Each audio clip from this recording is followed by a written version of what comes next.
Assalamualaikum, Sobat Iman, syukur pada Allah Subhanahu wa Ta'ala. Pada edisi kali ini kita akan mengisahkan sosok sahabat yang mulia yaitu Sa'id bin Zaid radhiyallahu anhu dan sahabat Abdullah bin Zubair radhiyallahu anhu. Mohon dukungan like, komen dan subscribe, terima kasih. Kisah sahabat Sa'id bin Zaid radhiyallahu anhu dan sahabat Abdullah bin Zubair radhiyallahu anhu. Sa'id bin Zaid al-Adawi radhiyallahu anhu merupakan kelompok sahabat yang memeluk Islam pada masa-masa awal, sehingga ia termasuk dalam kelompok as-sabiqun al-awwalun. Ia memeluk Islam bersama istrinya, Fatimah binti Khattab, adik dari Umar bin Khattab. Sejak masa remajanya di masa jahiliyah, ia tidak pernah mengikuti perbuatan-perbuatan yang umumnya dilakukan oleh kaum Quraisy. Seperti menyembah berhala, bermain judi, minum minuman keras, main wanita dan perbuatan nista lainnya. Sikap dan pandangan hidupnya ini ternyata diwarisi dari ayahnya, Zaid bin Amr bin Naufal. Sejak lama Zaid bin Amr ayah dari Sa'id telah meyakini kebenaran agama Ibrahim, tetapi tidak mengikuti agama Yahudi dan Nasrani yang menurutnya telah jauh menyimpang dari agama Ibrahim. Ia tidak segan mencela cara-cara peribadatan dan perbuatan jahiliyah dari kaum Quraisy tanpa rasa takut sedikitpun. Ia pernah bersandar di dinding Ka'bah ketika kaum Quraisy sedang melakukan ritual-ritual penyembahan berhala-berhala Quraisy. Dan ia berkata, "Wahai kaum Quraisy, apakah tidak ada di antara kalian yang menganut agama Ibrahim selain aku?" Zaid bin Amr ayah dari Sa'id juga sangat aktif menentang kebiasaan kaum Quraisy mengubur hidup-hidup anak perempuannya. Karena dianggap sebagai aib, seperti yang pernah dilakukan Umar bin Khattab di masa jahiliyahnya, dan kisah khusus ini akan kami kisahkan pada episode lainnya. Ia selalu menawarkan diri untuk mengasuh anak perempuan tersebut. Ia juga selalu menolak memakan daging sembelihan yang tidak disebutkan nama Allah saat penyembelihannya, dan juga penyembelihan untuk berhala-berhala. Seakan-akan ia memperoleh ilham, ia pernah berkata kepada sahabat dan kerabatnya, "Aku sedang menunggu seorang nabi dari keturunan Ismail, hanya saja, rasanya aku tidak akan sempat melihatnya, tetapi saya beriman kepadanya dan meyakini kebenarannya." Zaid bin Amr ayah dari Sa'id sempat bertemu dan bergaul dengan Nabi Muhammad SAW sebelum beliau dikukuhkan sebagai nabi dan rasul. Sosok pemuda ini, yakni Nabi Muhammad, sangat mengagumkan bagi dirinya. Di samping akhlaknya yang mulia, pemuda ini yakni Nabi Muhammad juga mempunyai pandangan yang sama dengan dirinya tentang kebiasaan dan ritual jahiliyah kaum Quraisy. Tetapi Zaid bin Amr ayah dari Sa'id meninggal ketika kaum Quraisy sedang memperbaiki Ka'bah, yakni ketika Nabi Muhammad berusia 35 tahun. Dengan didikan seperti itulah Sa'id bin Zaid tumbuh dewasa, maka tak heran ketika Nabi Shallallahu Alaihi Wasallam menyampaikan risalahnya, ia dan istrinya langsung menyambut seruan beliau. Tak ada ketakutan dan kekhawatiran walau saat itu kaum Quraisy melancarkan siksaan yang tak terperikan kepada para pemeluk Islam.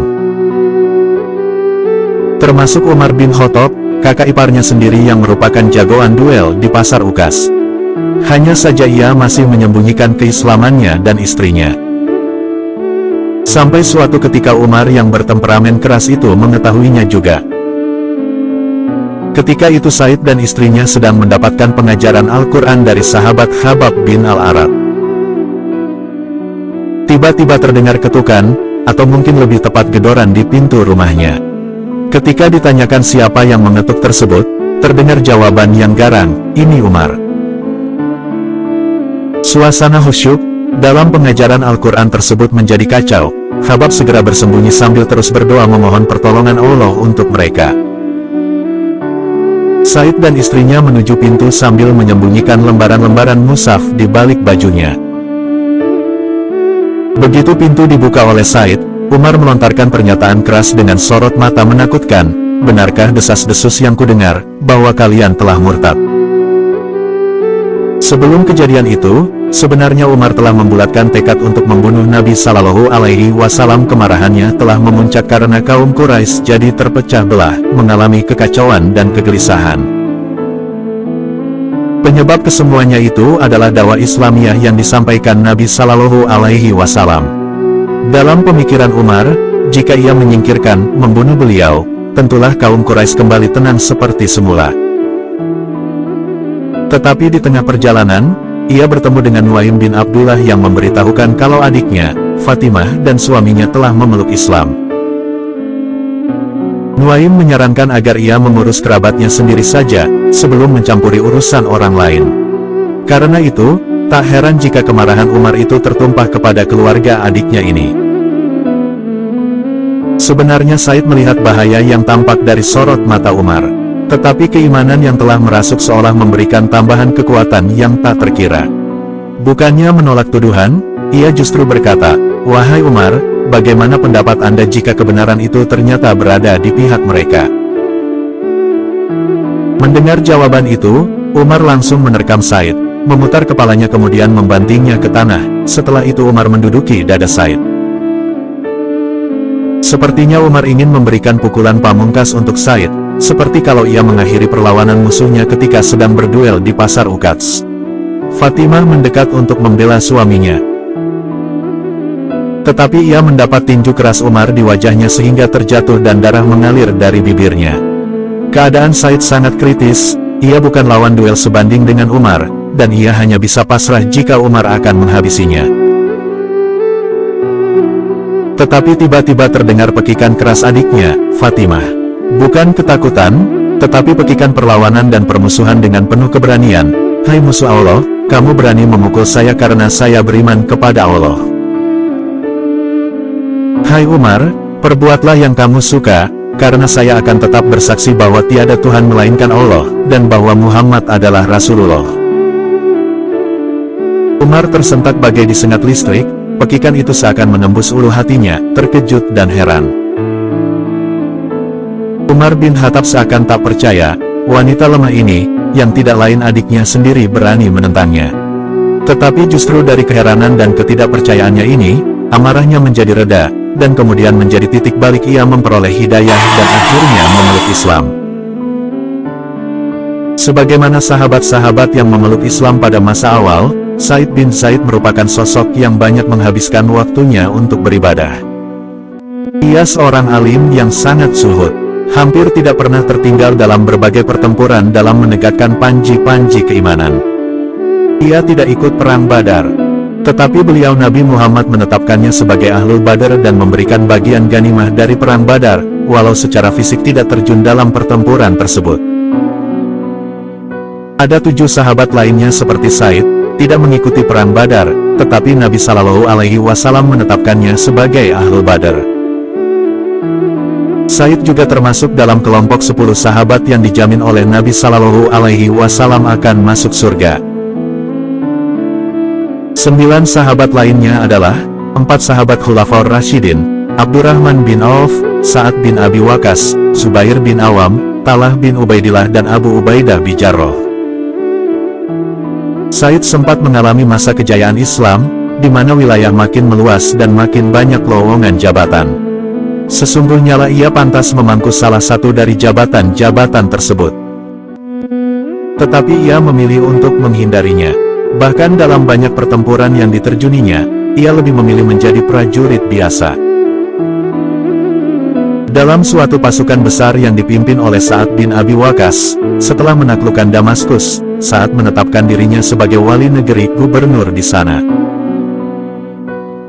Tetapi Said bin Zaid meminta dengan sangat kepada komandannya itu untuk memilih orang lain memegang jabatan tersebut, dan mengizinkannya untuk menjadi prajurit biasa di bawah kepemimpinannya. Ia ingin terus berjuang menegakkan kalimat Allah dan panji-panji kebenaran, suatu keadaan yang tidak bisa dilakukannya jika ia memegang jabatan wali negeri. Seperti halnya jabatan yang dihindarinya, begitu juga dengan harta dan kemewahan dunia. Tetapi sejak masa Khalifah Umar, harta kekayaan datang melimpah ruah memenuhi Baitul Mal perbendaharaan Islam, sehingga mau tidak mau, sahabat-sahabat masa awal seperti Said bin Zaid akan memperoleh bagian juga.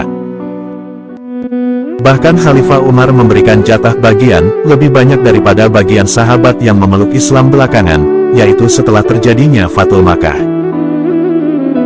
Dengan cara hidupnya yang zuhud itu, masih juga ada orang yang memfitnah dirinya bersikap duniawiyah. Peristiwa itu terjadi pada masa pemerintahan Muawiyah, ketika ia telah menghabiskan sisa hidupnya hanya untuk beribadah di Madinah.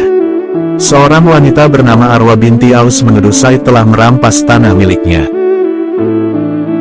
Pada mulanya Said tidak mau terlalu peduli atau melayani tuduhan tersebut, ia hanya membantah sekedarnya dan menasehati wanita itu untuk tidak membuat kedustaan. Tetapi wanita itu tetap saja dengan tuduhannya, bahkan ia melaporkan kepada Gubernur Madinah. Marwan bin Hakam, Gubernur Madinah yang masih paman dari Muawiyah, atas laporan Arwa bin Aus itu memanggil Said untuk mempertanggungjawabkan tindakannya. Setelah menghadap, Said membantah tuduhan itu. Ia berkata, "Apakah mungkin aku menzalimi wanita ini, yakni merampas tanahnya? Sedangkan aku mendengar sendiri Rasulullah Shallallahu Alaihi Wasallam bersabda, barang siapa yang menzalimi seseorang dengan sejengkal tanah, maka Allah akan melilitnya dengan 7 lingkaran bumi pada hari kiamat kelak." Said memang meriwayatkan beberapa hadis Nabi Shallallahu Alaihi Wasallam, termasuk hadis yang dijadikan hujahnya itu. Ada hadis senada lainnya yang juga diriwayatkannya, yakni, barang siapa yang berbuat zalim terhadap sejengkal tanah, maka akan dikalungkan kepadanya 7 lapis bumi, dan barang siapa yang terbunuh karena membela hartanya, maka ia mati syahid. Kemudian Said berbalik menghadap kiblat dan berdoa, "Ya Allah, apabila dia, wanita itu, sengaja membuat-buat kebohongan ini, janganlah engkau mematikan dirinya kecuali setelah ia menjadi buta, dan hendaklah engkau jadikan sumurnya sebagai kuburannya."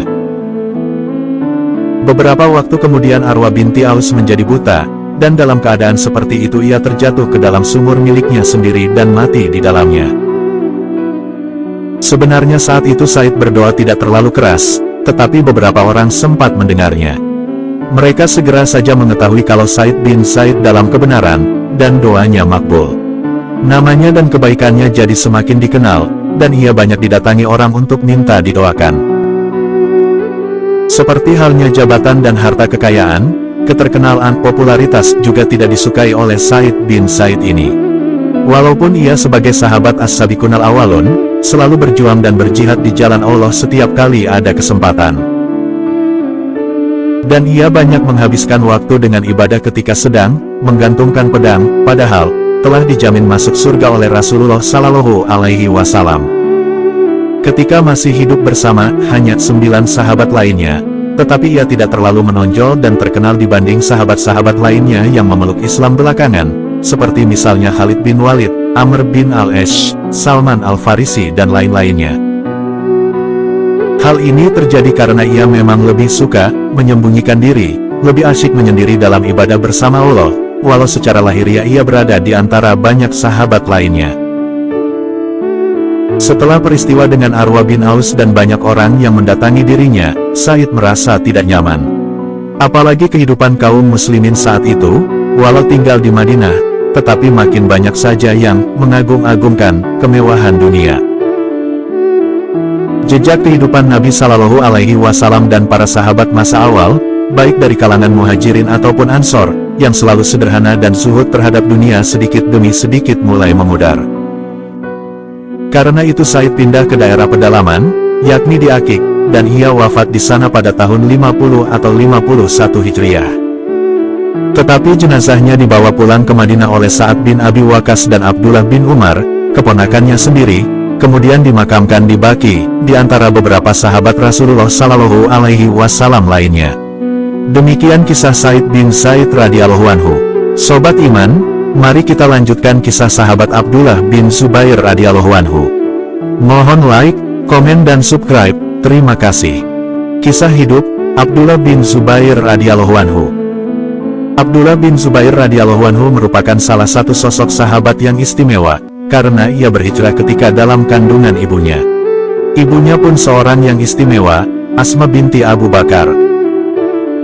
Beliau mempunyai peran besar ketika Nabi Shallallahu Alaihi Wasallam dan ayahnya yaitu Abu Bakar dalam awal hijrah dicari-cari oleh orang kafir Quraisy untuk dibunuh. Dan saat itu Nabi Muhammad dan Abu Bakar sembunyi dalam Gua Sur. Asma binti Abu Bakar yang membawakan bekal makanan untuk kebutuhan Nabi Shallallahu Alaihi Wasallam.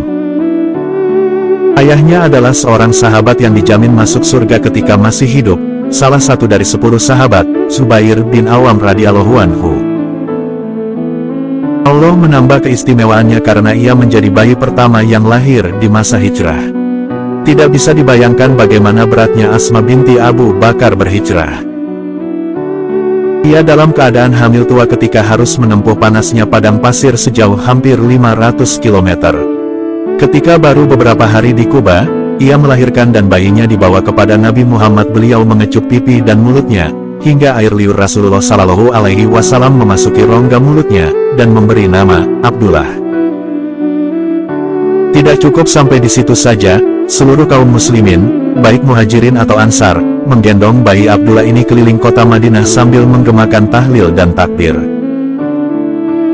Apa yang sebenarnya terjadi? Ternyata, beberapa waktu sebelumnya orang-orang Yahudi menyebarkan berita bahwa dukun-dukun mereka telah menyihir kaum muslimin hingga menjadi mandul.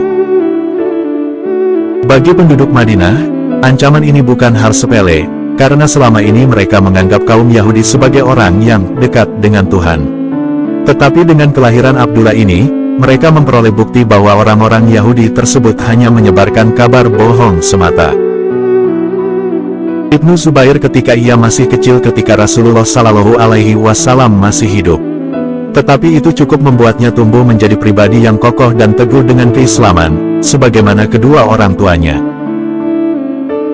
Ia berbayat kepada Nabi Muhammad ketika masih berusia 7 tahun, dan beliau menerima bayatnya, padahal biasanya beliau tidak mau menerima bayat dari anak-anak. Ia tumbuh menjadi seorang ahli ibadah sebagaimana orang tuanya, dan sahabat-sahabat senior Nabi lainnya. Kesehariannya banyak diisinya dengan membaca dan mengkaji Al-Quran, serta sunnah Nabi Shallallahu Alaihi Wasallam, memperbanyak ibadah dan berpuasa di hari-hari yang panas, karena rasa takutnya kepada Allah. Ketika sedang salat, yakni saat sedang ruku dan sujud, tak jarang burung-burung dara bertengger di punggungnya tanpa sedikitpun merasa terganggu salatnya. Suatu ketika Rasulullah berbekam, dan menyuruh Ibnu Zubair untuk membuang atau mengubur darah yang dikeluarkan dari kepala beliau. Ibnu Zubair membawanya, tetapi bukannya membuang, ia justru meminumnya. Ketika Nabi Shallallahu Alaihi Wasallam kemudian mengetahuinya, beliau bertanya, "Wahai Abdullah, engkau kemanakan darah bekamku tadi?" Ibnu Zubair berkata, "Aku kuburkan di tempat yang paling tersembunyi, ya Rasulullah." Nabi Shallallahu Alaihi Wasallam yang telah mengetahui apa yang dilakukan Ibnu Zubair hanya tersenyum, lalu bersabda, "Orang yang di dalamnya mengalir darahku, maka dia tidak akan disentuh api neraka." Sesaat Rasulullah Shallallahu Alaihi Wasallam termenung, seperti menerawang jauh, kemudian bersabda lagi, "Tetapi bagaimanapun engkau akan membunuh orang, atau orang itu yang akan membunuhmu." Sabda Nabi Muhammad ini semacam ramalan bagaimana akhir kehidupan Ibnu Zubair. Bahkan saat kelahirannya, beliau pernah mengibaratkan bahwa Ibnu Zubair ini seperti seekor domba yang dikelilingi harimau yang berbulu domba. Pada masa Khalifah Utsman bin Affan, ia bergabung dengan pasukan muslim yang dipersiapkan untuk menyerang pasukan Romawi yang berjumlah 200.000 orang, sementara pasukan muslim sendiri hanya 20.000 orang. Pimpinan pasukan adalah Gubernur Mesir, Abdullah bin Abi Sarah. Pasukan ini ditujukan untuk membebaskan Afrika, Andalusia dan Konstantinopel dari penjajahan dan tirani Romawi. Pimpinan pasukan Romawi yang bernama Jarjir mengadakan sayembara, barang siapa bisa membunuh Abdullah bin Abi Sarah, ia berhak memperoleh hadiah sebesar 100.000 dinar dan akan menikahi anaknya. Sayembara ini disebarkan juga di kalangan kaum muslim. Abdullah bin Zubair melihat bahaya adu domba ini dalam strategi Jarjir itu. Karena itu dengan persetujuan komandannya, ia membuat sayembara tandingan. Ia berkata, "Kita tidak perlu khawatir, kita juga mengumumkan, bahwa barang siapa yang bisa membunuh Jarjir, ia memperoleh hadiah 100.000 dinar, dan berhak menikahi putrinya." Ternyata tidak mudah membangkitkan semangat pasukan muslim hanya dengan sekedar sayembara tandingan seperti itu. Karena itu, Abdullah bin Zubair bersama sekelompok sahabat dan temannya menjadi pasukan perintis untuk menjebol pagar betis pasukan Romawi yang berlipat 10 kali lipat banyaknya tersebut. Ia berkata kepada pasukan perintis yang mendukungnya, "Lindungilah punggungku, dan marilah menyerbu musuh bersamaku." Pasukan ini berhasil membelah pasukan Romawi, dan terus merangsek maju menuju satu titik, yakni tempat pengendali dan komandan pasukan, Jarjir. Seolah bahtera yang membelah gelombang, pasukan perintis ini seolah tidak terbendung hingga akhirnya sampai berhadapan dengan Jarjir. Abdullah bin Zubair sendiri yang bertempur dengan komandan pasukan Romawi yang ditakuti itu, dan akhirnya ia berhasil membunuhnya. Panji-panji Islam berkibar di pusat komando pasukan Romawi, dan pasukan Muslim yang terus bergerak di belakangnya juga berhasil memporak-porandakan pasukan Romawi lainnya. Kemenangan yang gemilang ini tak lepas dari peran dan keberanian Abdullah bin Zubair, karena itu Abdullah bin Abi Sarah, komandan pasukan Muslim, memberikan kehormatan kepadanya untuk menyampaikan sendiri berita kemenangan ini kepada Khalifah Utsman di Madinah. Abdullah bin Zubair tidak bisa menghindar ketika ia dihadapkan pada suasana fitnah setelah wafatnya Khalifah Utsman. Dengan tegar ia berdiri di sisi Ali bin Abi Thalib, bahkan ketika Ali diturunkan dan kemudian tewas terbunuh. Ibnu Zubair dengan lantang menyatakan penolakannya untuk berbaiat kepada Muawiyah. Ketika Muawiyah membayat anaknya, Yazid bin Muawiyah untuk menjadi khalifah penggantinya, dengan tegas pula ia menolaknya. Walau berbagai ancaman ditujukan pada dirinya, ia berkata, "Sampai kapanpun dan bagaimanapun aku tidak akan berbayat kepada si pemabuk itu." Sangatlah beralasan jika Ibnu Zubair menyatakan penolakannya ini tanpa tedeng aling-aling. Kalau terhadap ayahnya, Muawiyah, masih ada penghargaannya sebagai sahabat Nabi Shallallahu Alaihi Wasallam dengan berbagai kebaikan dan kelebihannya, di samping beberapa kekurangannya. Tetapi terhadap Yazid tidak ada alasan apapun untuk mendukung dan menghargainya. Sebuah syair pendek dilontarkannya sebagai ungkapan sikapnya terhadap Yazid, terhadap hal yang batil, tidak ada tempat berlunak dan berlembut, kecuali jika geraham bisa mengunyah batu menjadi lembut. Terbuktilah kemudian, Yazid banyak melakukan tindakan jahiliyah yang menginjak-injak nilai-nilai keimanan dan kemanusiaan. Ia sama sekali tidak mengindahkan ajaran-ajaran Islam dan kecintaan kepada Nabi Muhammad, sebaliknya, hanya memperturutkan hawa nafsu dan ambisi kekuasaannya semata. Pembantaian Husain bin Ali radhiyallahu anhu, cucu Rasulullah Shallallahu Alaihi Wasallam, di Padang Karbala, beserta keluarganya dan para pengikutnya, penyerangan kota Madinah yang terkenal dengan peristiwa Harah. Dan akhirnya penyerangan kota Makkah, semua itu diarsiteki oleh Yazid bin Muawiyah. Peristiwa-peristiwa ini merupakan sisi kelam dalam sejarah perkembangan Islam. Setelah sikap penolakannya terhadap Yazid ini, Abdullah bin Zubair pindah ke Makkah, begitu juga dengan Husain bin Ali yang juga dengan tegas menyatakan penolakannya. Ia ingin mengisi waktunya dengan lebih banyak ibadah, dan meninggalkan suasana politik yang penuh fitnah. Tetapi pena takdir telah menetapkan ia harus mengarungi jalan dan suasana tersebut untuk menemukan syahidnya. Selalu saja ada yang datang untuk berdiri di belakang dirinya, menyokong sikap-sikapnya, dalam melakukan perlawanan terhadap berbagai kezaliman yang dilakukan oleh Yazid sebagai pihak penguasa. Walau niatnya menghabiskan waktu untuk ibadah, tetapi Abdullah bin Zubair tak ubahnya seorang pemimpin di antara orang-orang yang juga beribadah bersamanya. Tetapi, ternyata tidak semua pengikutnya itu memiliki niat tulus untuk menegakkan kebenaran semata-mata. Seperti apa yang digambarkan dan diramalkan Nabi Shallallahu Alaihi Wasallam saat kelahirannya, ia laksana domba, di antara harimau yang berbulu domba. Setelah peristiwa Karbala, penduduk Madinah, yang sebagian besar adalah sahabat Ansar dan keturunannya, mulai menyatakan penolakannya dengan tegas atas kekhalifahan Yazid. Karena itu Yazid mengirim pasukan besar untuk menyerang Madinah, dan setelah itu diperintahkan menyerang Abdullah bin Zubair di Makkah. Pada saat terjadi penyerangan Makkah dengan Manjanik, di mana penutup dan sebagian besar bagian Ka'bah terbakar, datanglah kabar dari Syam, bahwa Yazid mati. Pasukan itu pun kembali ke Syam sebelum sempat menangkap atau membunuh Abdullah bin Zubair. Masyarakat Hijaz dan sekitarnya membayat Abdullah bin Zubair sebagai khalifah setelah kematian Yazid. Sementara itu, Bani Umayyah mengangkat putra Yazid, Muawiyah bin Yazid sebagai khalifah. Muawiyah ini sangat berbeda dengan ayahnya yaitu Yazid. Ia seorang pemuda yang saleh, yang menghabiskan waktunya dengan ibadah. Seolah-olah Allah ingin menjaga kebaikannya ini. Ia dalam keadaan sakit ketika ayahnya meninggal, dan tetap dalam keadaan seperti itu selama 40 hari, atau 2 bulan dalam riwayat lainnya, dan tetap tinggal di tempat tidurnya sampai ajal menjemputnya. Marwan bin Hakam mengangkat dirinya sebagai khalifah penerus Bani Umayyah, dan menjelang kematiannya, ia menunjuk putranya Abdul Malik bin Marwan sebagai penggantinya.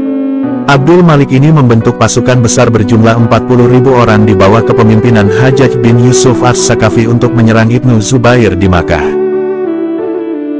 Pasukan ini melakukan pengepungan Makkah selama berbulan-bulan, sambil menyerangnya dengan manjanik. Akibat pengepungan ini, sebagian besar anggota pasukan Ibnu Zubair menyerah atau membelot ke pasukan Hajjaj karena kekurangan makanan dan kelaparan. Tetapi ada juga yang berkhianat karena tergiur dengan berbagai tawaran kenikmatan duniawiyah yang ditawarkan oleh Hajjaj. Pengikut yang setia mendampingi Ibnu Zubair makin sedikit saja, tetapi yang justru dikhawatirkan Ibnu Zubair adalah keselamatan para pengikutnya tersebut. Tetapi ada juga yang berkhianat karena tergiur dengan berbagai tawaran kenikmatan duniawiyah yang ditawarkan oleh Hajjaj. Pengikut yang setia mendampingi Ibnu Zubair makin sedikit saja, tetapi yang justru dikhawatirkan Ibnu Zubair adalah keselamatan para pengikutnya tersebut. Ia meminta mereka untuk menyingkir saja, tetapi mereka ini tidak mau meninggalkannya sendirian sebagaimana teman-temannya yang lain. Mereka siap mempertaruhkan nyawanya asalkan tetap diizinkan untuk mendampinginya. Abdullah bin Zubair menemui ibunya, Asma binti Abu Bakar yang telah berusia sekitar 97 tahun dan telah buta matanya, untuk mendiskusikan masalah yang dihadapinya. Ibnu Zubair menceritakan situasi yang sedang dihadapinya, dan berbagai kemungkinan yang terjadi pada pasukan yang dipimpinnya, yang jumlahnya memang sangat sedikit. Ibunya ini memang wanita hebat, putri dari seorang sahabat yang hebat, istri dari sahabat yang hebat, dan dipuji dan dididik oleh seorang yang mulia dan hebat, yakni Nabi Shallallahu Alaihi Wasallam. Karena perannya ketika membantu Rasulullah dan ayahnya ketika bersembunyi di Gua Sur, sebelum kemudian hijrah ke Madinah, beliau memberikan gelar kepadanya satu nita kain. Atas permasalahan putranya ini, Asma menyatakan, bahwa tidak sepatutnya ia memilih dan melakukan sesuatu, kecuali di atas jalan kebenaran. Tidak ada kamus menyerah dan mundur dari perjuangan hanya karena terlalu kuatnya musuh, terlebih lagi karena terpikat oleh tawaran kenikmatan duniawiyah. Sungguh suatu kecelakaan besar dan menyimpang dari jalan yang dirintis oleh ayahnya, kakeknya, dan para sahabat yang telah gugur mendahuluinya. Abdullah bin Zubair radhiyallahu anhu berkata kepada ibunya, "Wahai ibu, saya juga meyakini seperti itu, hanya saja saya khawatir, orang-orang Syam itu akan menyalip dan menyayat-nyayat tubuhku setelah mereka membunuhku." Memang, sebenarnya yang dikhawatirkan adalah perasaan ibunya kalau jasadnya akan diperlakukan dengan sangat biadab seperti yang telah biasa mereka lakukan sebelumnya. Misalnya yang terjadi pada peristiwa Karbala dan Harah. Apalagi pemimpin pasukan Syam itu, Hajjaj bin Yusuf As-Saqafi terkenal sebagai orang yang sangat kejam dan biadab. Sangat jauh dari akhlak Islami, walaupun dia pemeluk Islam. Namun, Ibnu Zubair memperoleh jawaban yang tidak tersangka-sangka dan sangat luar biasa dari ibunya. "Wahai anakku, sesungguhnya kambing itu tidak merasakan sakit walau dikuliti setelah disembelih. Teruskan langkahmu dan mintalah pertolongan kepada Allah." Asma hendak memeluk putranya tersebut untuk terakhir kali, tetapi tangannya menyentuh baju besi yang dipakai Ibnu Zubair. Segera saja ia berkata, "Apa-apaan ini Abdullah? Orang yang memakai ini, hanyalah mereka yang tidak menginginkan apa yang sebenarnya engkau inginkan, yakni kesyahidan." Abdullah bin Zubair segera melepas baju besi tersebut kemudian berpelukan dengan ibunya. Asma mengucapkan beberapa patah doa sebagai pengiring dan penyemangat anaknya untuk terakhir kalinya. Ibnu Zubair beranjak menuju sisa pasukan yang setia mendampinginya, kemudian mereka menyerang pasukan Hajjaj dan terjadi pertempuran tidak seimbang yang akhirnya mengantar Ibnu Zubair dan pasukannya menuju gerbang kesyahidan. Dan seperti telah diperkirakan oleh Ibnu Zubair, Hajjaj menyalip dan menyayat tubuhnya yang telah kaku. Namun semua itu tidaklah menjadikannya tercela, justru menambah kemuliaan dirinya di sisi Allah Subhanahu wa Ta'ala. Demikian, sobat iman, kisah pun selesai. Semoga bisa mengambil hikmah dari kisah sahabat di atas. Sampai jumpa di kisah selanjutnya. Terima kasih dan wassalamualaikum.